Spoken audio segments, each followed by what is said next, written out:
Aleluia. Graça e paz, povo de Deus.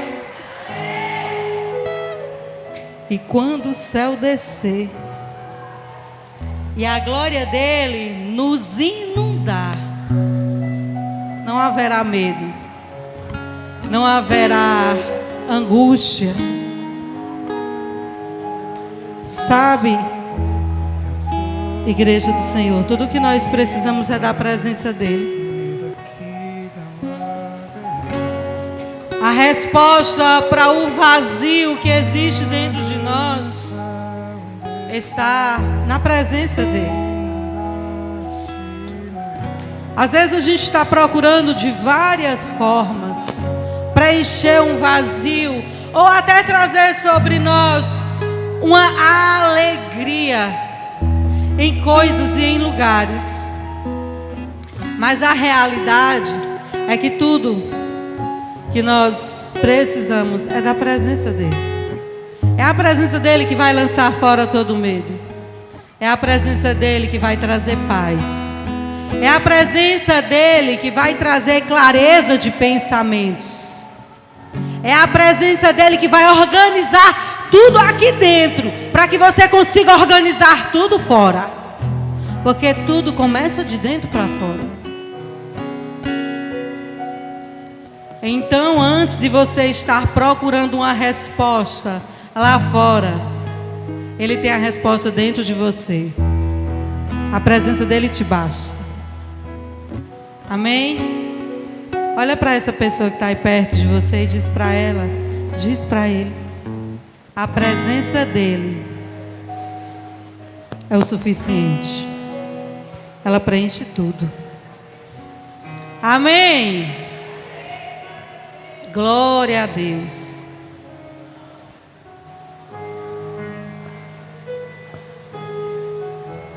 Aleluia. Igreja, vamos meditar na palavra do Senhor. E nós vamos abrir de início a nossa Bíblia no livro de Mateus, capítulo 26. Mateus 26, 39. A gente vai ler só esse versículo. Aleluia, Jesus. Que presença boa, agradável. Mateus 26, 39 diz assim: indo um pouco adiante, prostou-se sobre o seu rosto, orando e dizendo: meu Pai, se é possível, passa de mim este cálice. Todavia, não seja feito como eu quero, mas como tu queres. Amém? Aqui nós temos nesse versículo um momento em que Jesus vai para o Getsemane para se recolher em oração, onde ali está antecedendo já o momento qual ele será entregue na cruz, por amor de mim e de você. Olha para essa pessoa e diz: aqui é um momento muito difícil para Jesus. Aqui, se você vê antecedendo o versículo 38 e 37, vai dizer que Jesus estava muito angustiado. Ele estava no versículo 37 e 38, diz assim, ó. Na parte B, começou a entristecer-se e a angustiar-se muito. E no 38 ele diz assim, ó, a minha alma está cheia de tristeza. Jesus, na sua humanidade que veio, ele sentia dores. Ele sentia tristeza. A própria Bíblia está trazendo essa clareza de informação. E aqui nesse momento, Jesus ele está envolvido em todos esses sentimentos. A sua alma está aflorada de muitas emoções.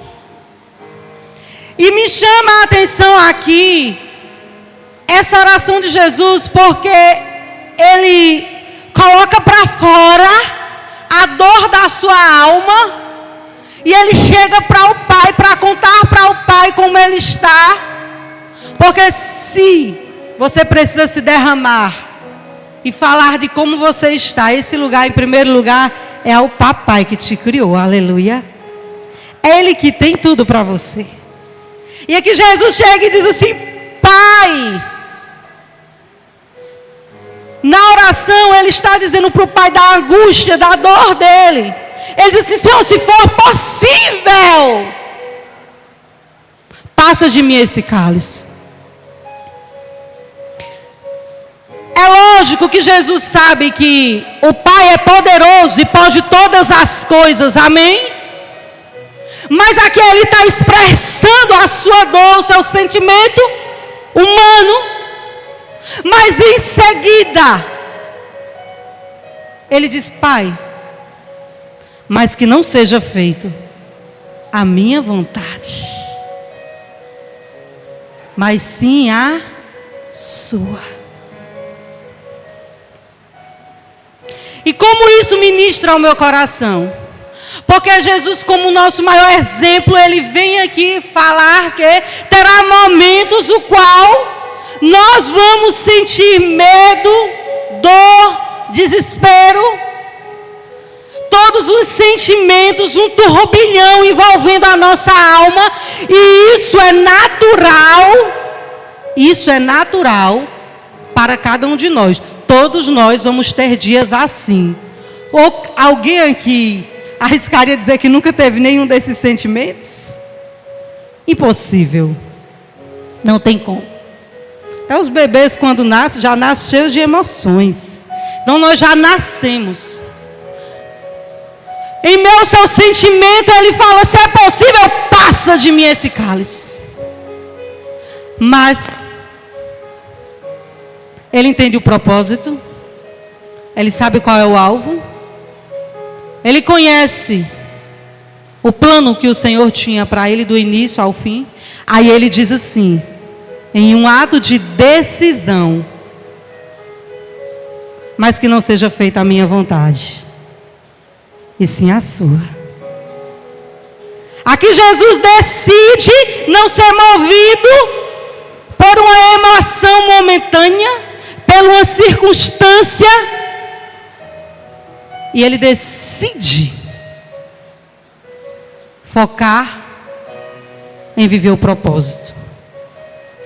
E o tema da nossa mensagem hoje é: não se mova por sentimentos, se mova por decisão. Olha para essa pessoa linda. Linda. Olha aí para essa pessoa. Acha alguém, não. Eu não quero ninguém olhando para ninguém.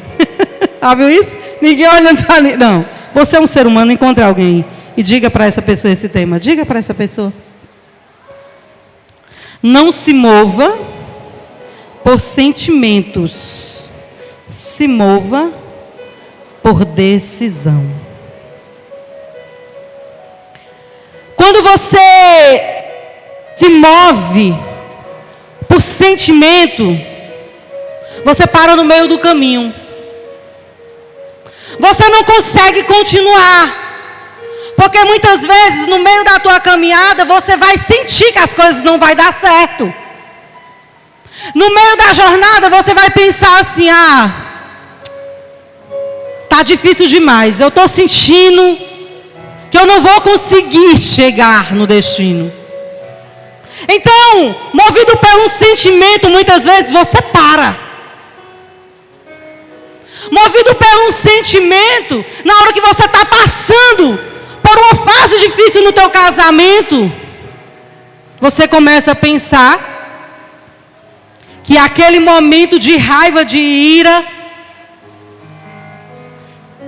você começa a imaginar que não vai mais dar certo o seu casamento. Então, por um sentimento, você pode querer desistir do teu casamento. Muitas vezes, também movido pelo sentimento, você quer desistir de uma amizade. Porque você acha que não vai conseguir perdoar. Porque quando você se move por sentimento, a sua carne ela começa a ter um domínio superior à vontade do Espírito.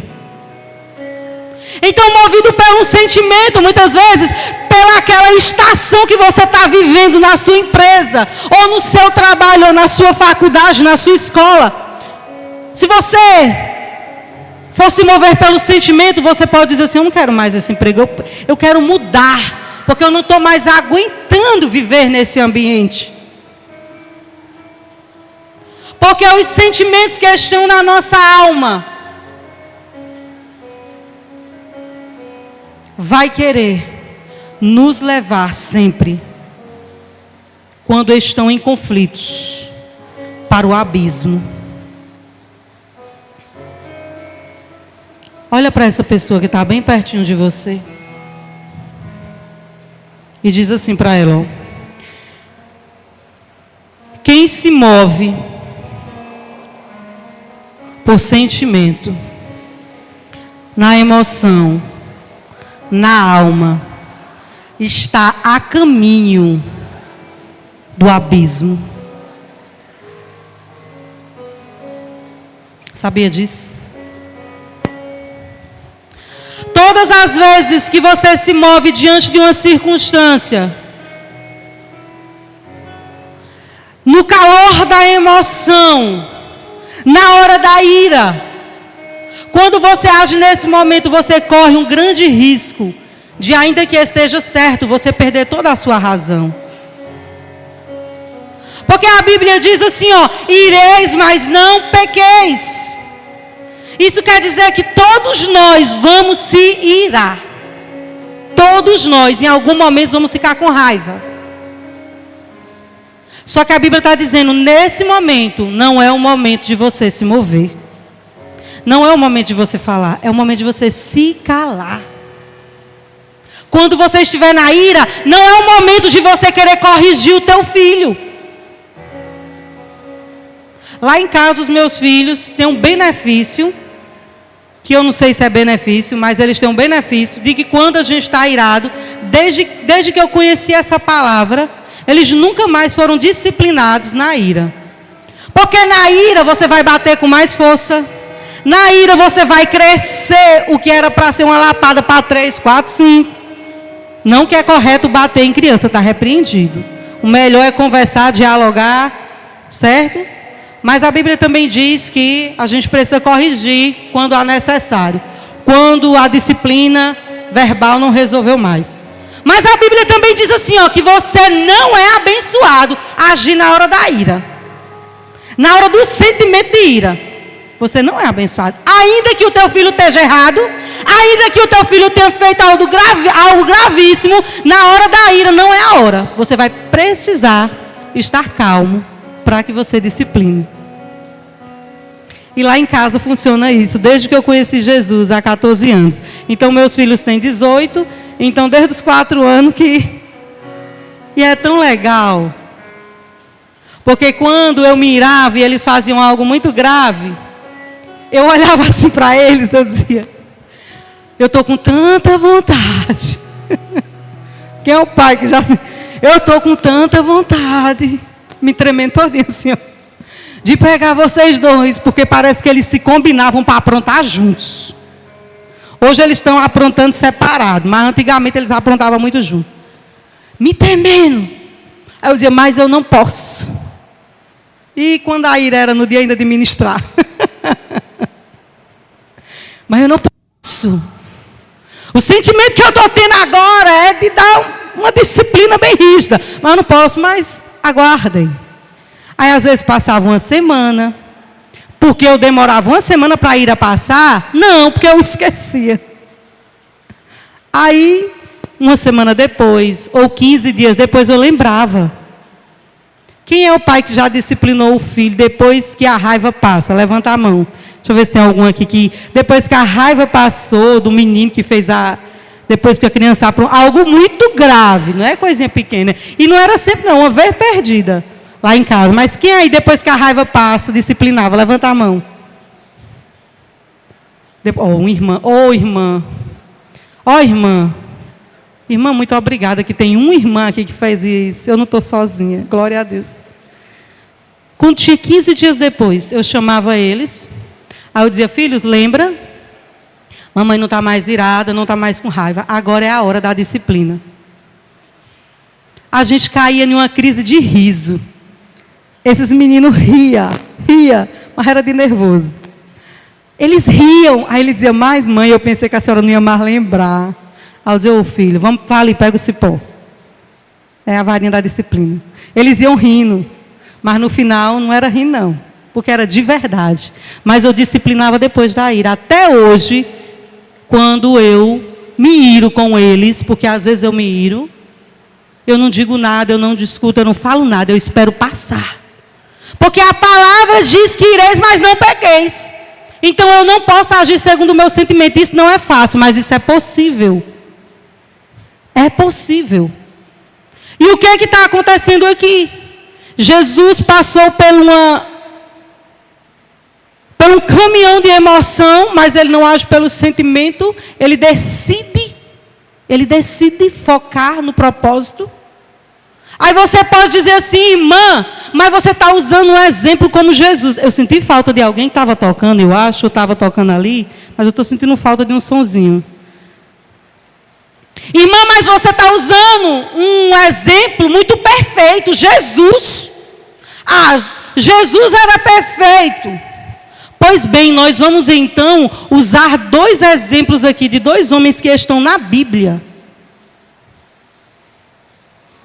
Que passaram por situações onde eles tiveram também que tomar um posicionamento. Aleluia! Quem se move por decisões chegará ao destino projetado por Deus. Quem se move por sentimento se perderá no caminho e cairá no abismo. Então o Senhor te trouxe hoje aqui, porque essa palavra ela é específica para você fazer uma avaliação de como você tem agido, de como você tem se movido. Eu lembro de uma ministração extra forte que o nosso pastor Hugo já ministrou e nós já fomos muito exortados no discipulado com eles, quando eles diziam assim, cuidado para você não agir na emoção, no seu crente almático. Se move de acordo com o que está sentindo. Cristão não se move pelo que está sentindo. Ele se move de acordo com o que a palavra diz.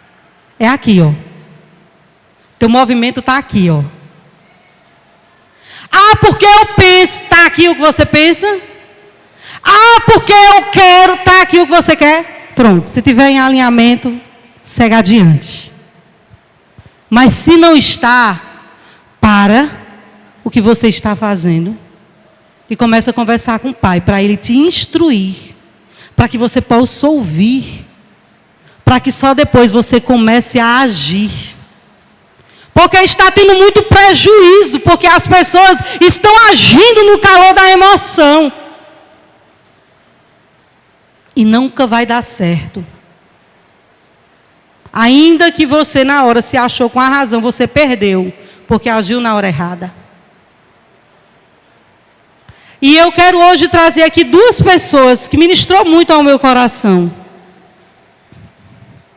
2 homens de Deus. O primeiro que a gente vai falar está em Atos 9. Atos 9. Versículo 4. Um homem que outrora estava perseguindo os discípulos, já sabem de quem eu estou falando, exatamente, de Paulo, do apóstolo Paulo. Um homem que era um perseguidor que mandava matar. Está aqui em Atos 9:4, um momento no qual ele teve um encontro com Jesus. E diz assim, ó, versículo 4. Ele caiu por terra e ouviu uma voz que ele dizia, Saulo, Saulo, por que me persegues? Saulo respondeu. Saulo perguntou: quem és tu, Senhor? Ele respondeu: eu sou Jesus, a quem você persegue. Levante-se, entre na cidade, alguém dirá a você o que deve fazer. Uau! Exatamente algo como dar água para o vinho acontece nesse momento. Existe um homem antes de se encontrar com Jesus. Existe um homem que fazia as coisas de acordo com a sua vontade, de acordo com os seus sentimentos, onde ele tomava decisões de o que seria da vida do outro, se iria viver ou não.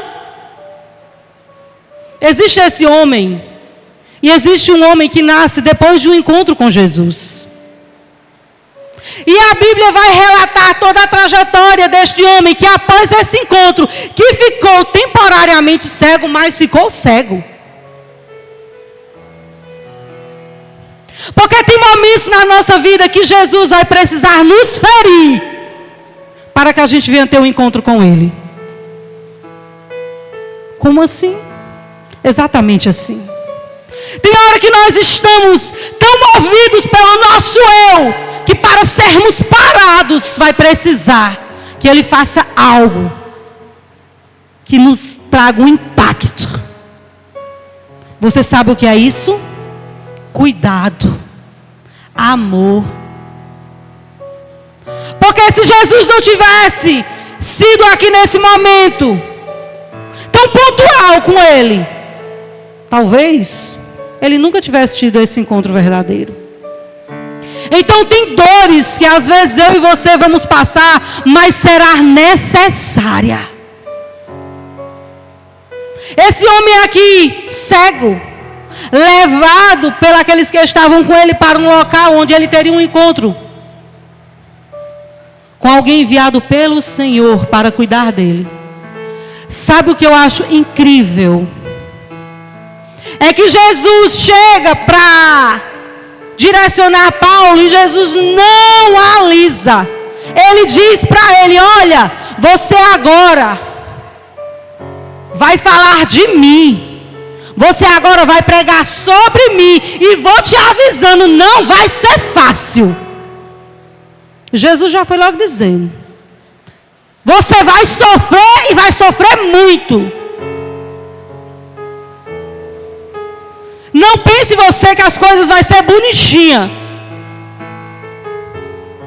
E aqui, esse homem, que sempre fez o que queria, do jeito que queria, tem um encontro com Jesus e está sobre as mãos dele.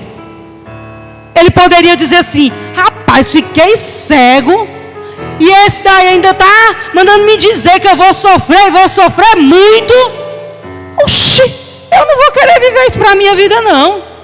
Porque eu fazia os outros sofrer, agora está dizendo que eu quem vou sofrer? Como assim? Só que quando ele tem esse encontro aqui com o mestre, ele sente algo que ele nunca sentiu em toda a sua vida. E ele sente nesse encontro a certeza que ele não conseguiria mais viver sem tê-lo com ele. E ele toma a decisão de viver o propósito que Jesus determinou para ele, ainda que não fosse fácil. Olha aí para essa pessoa que está perto de você e pergunta assim para ela: você já viveu 1% do que Paulo viveu? Aí no final do culto a pessoa vai te contar se já viveu, tá bom? Ok? Porque tem momentos que a gente murmura tanto que parece até que a gente já teve experiências até um pouquinho parecidas com a de algum, né? Eu ainda não encontrei, mas eu quero um dia encontrar alguém que vai dizer assim: paz, o meu testemunho está parecido com o de Paulo. Eu creio que já deve ter em alguns lugares, eu que ainda não conheci. Mas esse homem aqui decidiu que ele não seria mais dominado pela alma, pelas suas vontades. E ele diz: eu vou viver os planos e o caminho que Jesus tem para mim. É decisão.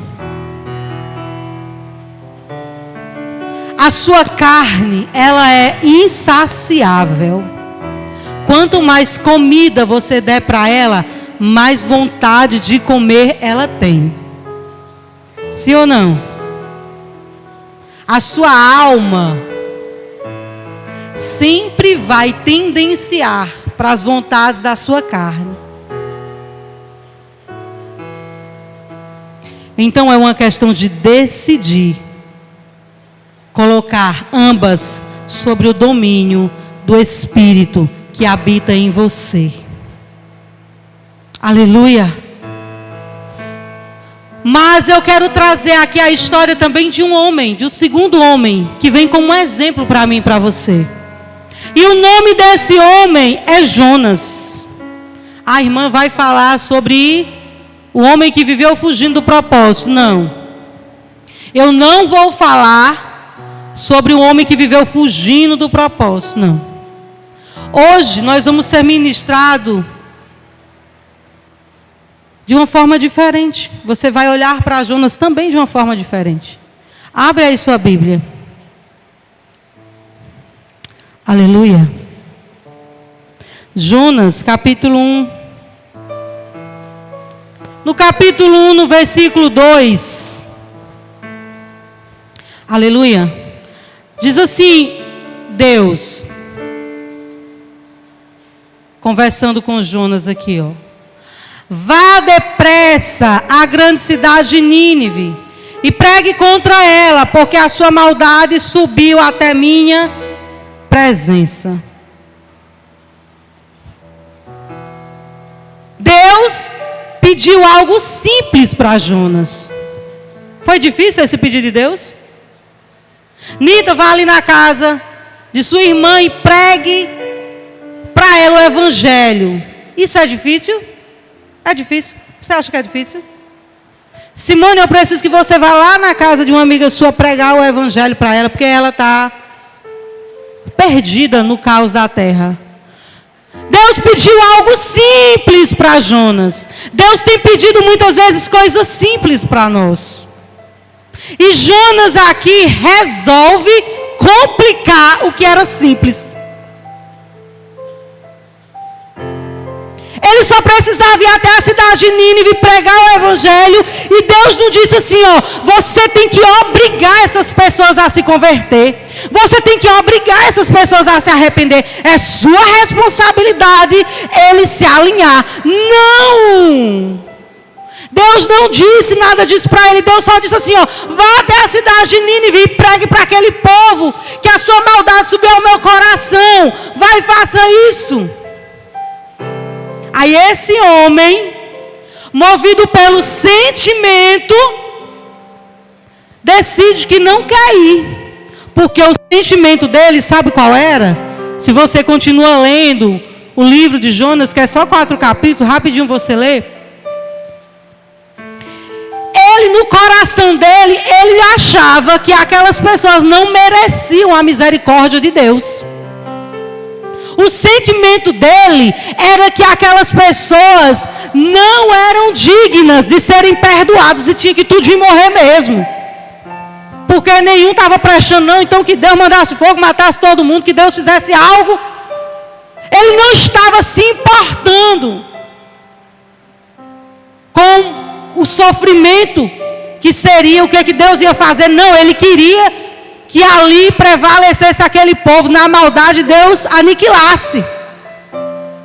E movido por esse sentimento de se achar melhor do que o outro, de achar que o outro não merece a misericórdia, nem o perdão, ele diz assim, eu não vou, eu vou fugir. Porque eu não vou fazer o que Deus está mandando. E eu fiquei pensando nessas duas pessoas, eu falei, meu Deus do céu. Observando, é como se Paulo fosse as pessoas do mundo que tem um encontro com Deus, que tem um encontro com Jesus, e ali naquele encontro elas decidem que vai mudar a vida delas. E ao mesmo tempo é como se eu pensasse que Jonas fosse nós dentro da igreja. Que está dentro da igreja e conhece Deus, porque Jonas conhecia Deus. Deus falava com Jonas. Então é como se fosse eu e você cristão dentro da igreja, que tem experiências com Deus. E aí Deus dá uma palavra de direção para você, e derramar amor para você, e derramar compaixão. E aí você quer, muitas vezes, eu e você muitas vezes quer fazer o papel de Deus e termina fazendo o papel do diabo. Porque quer julgar pelo nosso sentimento, pela nossa emoção, quem merece mais ou menos. Deixa eu te dizer uma coisa.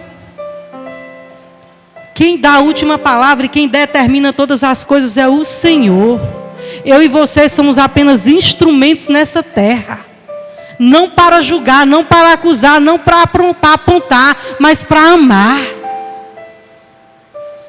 Jonas poderia facilmente ter ido lá em Nínive pregado e resolvido, firme a parte. Se eles quiserem, amém. Se eles não quiserem, amém também. Só que ele diz, não, eu vou fazer o que eu quero. E ele vai para o sentido oposto daquilo que Deus manda. Todas as vezes que você é movido pelo sentimento, você acaba tomando decisões egoístas, que você acha que vai beneficiar só você, onde na verdade você pode trazer prejuízo para muita gente. Porque toda ação que você se move, ela vai trazer uma reação, não só para você, mas para todos que estão ao seu redor. Aquele homem trouxe destruição para um barco, para um navio inteiro. Aquele homem quase matou um monte de pessoas, porque ele decidiu viver a opinião dele, as decisões sentimentais dele. E ele não estava nem aí com o que ia acontecer. Então cuidado. Porque toda ação tem uma reação. E toda reação vai trazer uma influência para alguém. Vai trazer algo para alguém, seja bom ou seja ruim.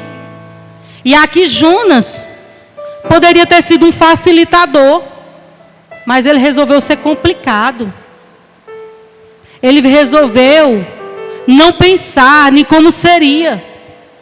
E sabe o que eu mais fico impactada? É porque esse homem, como todo mundo aqui sabe, porque até as crianças sabem a história de Jonas, que ele é engolido pelo peixe, lá na hora que ele está no desespero, na hora que ele está na agonia, na hora que ele está assim, vou morrer. Ele faz o quê? Ele clama. Porque você já viu alguém que está querendo fazer tudo do seu jeito, mas quando começa a dar errado, você já viu alguém pulando de alegria? Não. Eu falando na minha casa sobre pessoas que às vezes dizem assim, eu estava conversando com meu sobrinho, sobre essas pessoas que dizem assim, eu sou de tal religião, eu não creio que Deus existe, eu sou assim, tal. Na hora que elas passam por uma situação de medo de morrer, quem é que primeiro elas lembram? De Deus. Porque na hora do aperto todo mundo vai lembrar de Deus. Mas na hora que ainda não está passando pelo aperto, acha que não vai sentir nada. Não tem esse forte. E na hora que ele está lá na boca do peixe, ele clama desesperadamente. E o que é que acontece? Deus ouve. Porque o Deus que está nessa casa é um Deus misericordioso. É um Deus que é amor. Que todas as vezes que eu e você clamar, Ele vem. Ele vem. Ele vem. E aí a gente sabe que esse homem é tirado da boca desse peixe. E ele diz, agora eu vou. Agora eu vou. Pode deixar, agora eu vou lá. Pregou, e quando ele pregou, ele ficou com raiva porque o povo se arrependeu. Ele ficou com raiva porque o povo foi clamar a Deus por misericórdia. Ele ficou revoltado. Eu disse, meu Deus do céu, está parecendo nós. Na hora do aperto está clamando. Quando o aperto passa, quer voltar a ser a mesma coisa que era antes. Quem já fez uma oração desesperada e depois quis voltar para o erro, de novo, e cometeu as mesmas falhas? Foi só eu que já dei umas pisadas na bola assim com Jesus? Só eu? Tem mais alguém aqui? Deixa eu ver. Tem mais uns. Porque às vezes na hora do desespero a gente clama. Foi o que aconteceu com Jonas. Mas na hora que ele estava lá em Nínive pregando, ele se revoltou. Ele disse assim: eu sabia. Tem aqui, ó. Vamos ler. Qual é o versículo que ele diz? Acho que é no 4:2. 4:2. Olha o que ele diz aqui, ó. 4:2. 4:2. Ele orou ao Senhor. Senhor, não foi isso que eu disse quando ainda estava em casa? Olha só. Sabe o que é que Jonas está dizendo aqui? Que ele bateu um papo com Deus antes dele sair de casa. Olha o que é que ele disse. Quando eu ainda estava em casa, foi por isso que me apressei em fugir para Tarsis. Eu sabia que tu és Deus, misericordioso e compassivo, muito paciente, cheio de amor, e que prometes castigar, mas depois te arrependes. Meu Deus. Ele revoltado, dizendo: eu sabia, bem que eu tinha lhe dito lá em casa, que quando aquele povo se arrependesse, o Senhor ia perdoar eles. Aí, meu Deus. Ele está falando de pessoas aonde ele mesmo provou desse amor, desse cuidado, quando Deus tirou ele do peixe. Tem horas que a gente acha que o outro não merece, sendo que nem eu e nem você merece. Mas é porque nós temos um Deus misericordioso, cheio de amor. Ele fica com tanta raiva que ele se afasta para um lugar. A Bíblia vai relatar nesse mesmo capítulo 4 que Deus faz crescer uma árvore para dar sombra para ele. Mas durante a noite, Deus permite que as lagartas, acho que é lagartas, comem as folhagens e fica sem nada. E quando ele acorda, ele fica com o quê? Com raiva. Como é que pode o Senhor destruir uma árvore linda dessa? É como se ele dissesse mais ou menos isso. Deus olhou para ele e disse: tu está mais preocupado com uma árvore que você nem plantou, nem regou, você não fez nada, do que com mais de, acho que 120 mil pessoas. Deixa-me olhar aqui. Pronto, já disseram ali. Minha gente, às vezes na cegueira das nossas emoções, nós estamos tão egoístas, que nós estamos mais preocupados com as coisas dessa terra, com coisas, do que com a própria vida do próximo. Que tempo é esse que nós estamos vivendo? Que eu não sei se está diferente do tempo de Jonas. Que muitas vezes queremos viver tão se achando, e a gente começa a pensar que o outro não é digno. Nós somos todos amados do Senhor. O Deus que está nessa casa é o mesmo Deus que falou com Jonas. O Jesus que está nessa casa é o mesmo Jesus que falou com Saulo. Ele é o mesmo. E ele continua sendo o mesmo. Mas ele traz essa palavra hoje para você, para te perguntar: até quando você vai agir baseado em tuas emoções, em teus sentimentos, em teu achismo, em tua vontade, em teu querer? Não vale a pena, queridos. Não vale a pena. É só um tempo aqui na terra. O máximo é 120. E existe uma eternidade. E quem vive de sentimento não vai usufruir da eternidade de glória. Você precisa ter um encontro verdadeiro com Jesus. Você precisa verdadeiramente conhecer esse Jesus que te dá oportunidade de mudança, de transformação, de melhorar, de evoluir, de crescer. E Ele está falando aqui é sobre você. Não seja Jonas, querendo julgar quem merece, quem não merece. Todos nós merecemos. Olha os passos e o exemplo do apóstolo Paulo. Sabia que ia sofrer, mas cumpriu a vontade do Senhor. Eu e você não estamos sofrendo 1% do sofrimento dele. E muitas vezes não estamos querendo viver a verdade da palavra. O Senhor te trouxe essa noite, aqui neste lugar, e aqueles que estão ouvindo essa palavra, porque Ele está te dando uma oportunidade de decidir viver o propósito dEle e sair da zona da emoção e parar de agir na carne. Fica de pé, igreja do Senhor. Aleluia, Jesus. Quando você age pelo sentimento, você não tem empatia pelo próximo. Você não tem compaixão.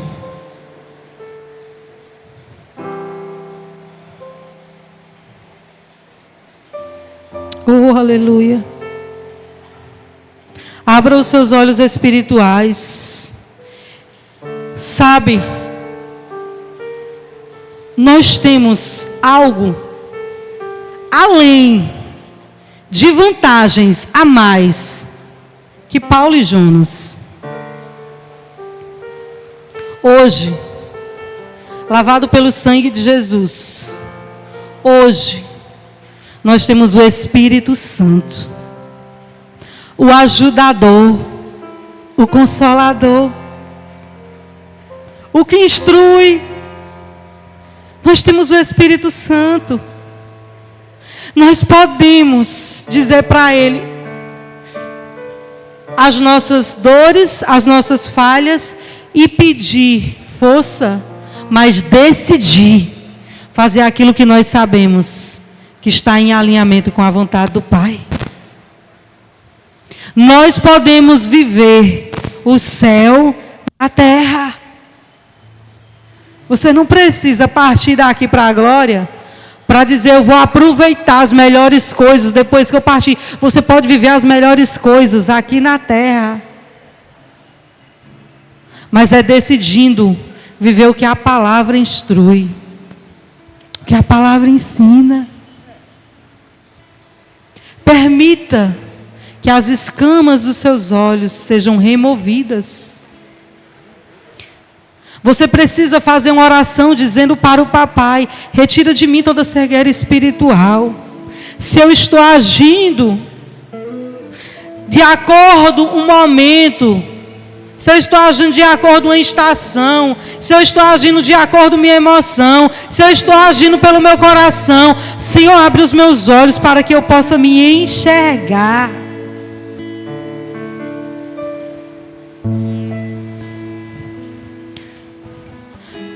Me perguntaram ontem assim: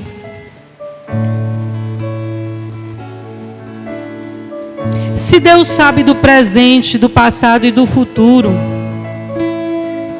então Ele já sabe que a gente não vai querer viver os propósitos dEle?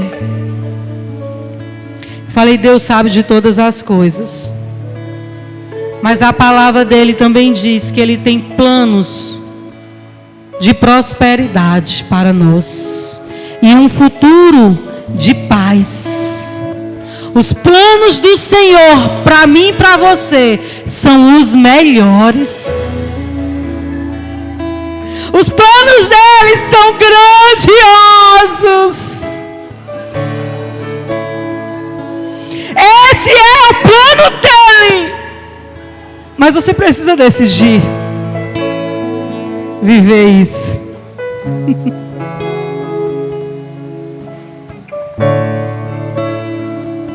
Você precisa decidir buscar mais dele, ser mais dependente dele.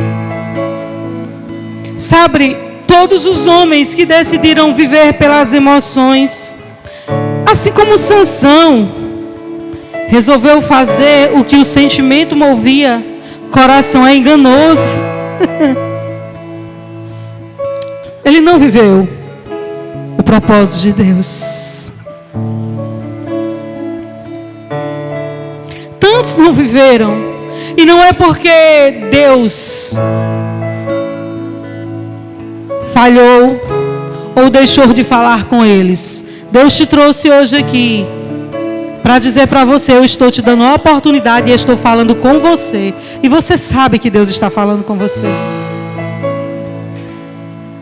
Mas o Deus que está aqui é o Deus que é amor. E Ele te dá liberdade de escolha. Mas a palavra dele diz: escolhe o caminho estreito.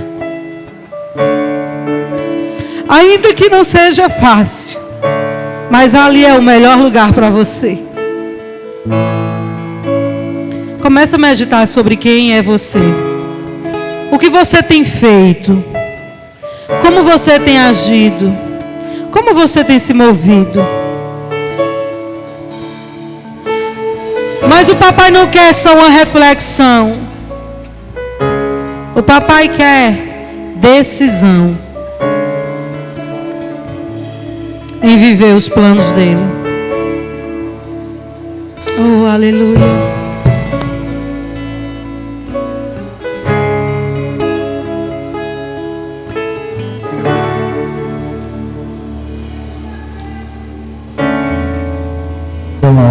Odre velho que acumula tantas coisas, talvez a poeira tenha me coberto, escondido do teu olhar. Faz outra vez. Se tiver alguém aqui que ainda não teve um encontro com Jesus e hoje quer ter esse encontro com Jesus, se tiver alguém que estava vivendo pelos sentimentos e tinha deixado de viver os planos do Senhor e tinha se afastado, se tem alguém aqui que diz: eu quero ter um encontro com Ele novamente, ou eu quero ter esse encontro com Ele porque eu nunca tive, Ele está te dando a oportunidade hoje. Fique à vontade de tomar essa decisão. Me derramar até transbordar, até transbordar, pois tenho sede, quero experimentar o teu vinho novo. Não adie para amanhã aquilo que Deus te dá oportunidade hoje. Então hoje ainda, se você estava longe da presença, volte. Se você estava desalinhado, desajustado, volte. Se você nunca teve um encontro com Jesus, tenha hoje esse encontro com Jesus. Mas faça algo. Oh, aleluia. Faça algo.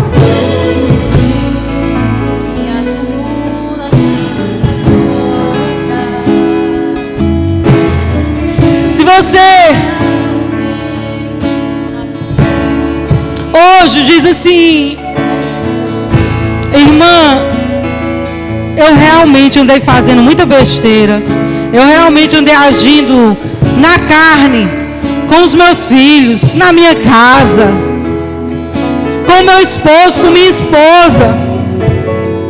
Eu realmente tenho me movido nos últimos tempos no sentimento carnal, movido pelo coração. Coloque a mão em seu coração, aí onde você está, e comece a fazer uma oração dizendo para o Pai: Pai, eu quero mudar. Pai, eu quero melhorar. Pai, eu não quero continuar como eu estou. Pai, eu não quero viver um evangelho raso. Eu não quero, papai, viver como Jonas. Eu não quero, Senhor, sair da tua presença. Coloque a mão no seu coração e comece a conversar com Ele. E o Senhor te visitará. E decida mudar de atitude, de ação. Hoje, agora. Como foi da primeira vez. E o que era velho, novo se tornará.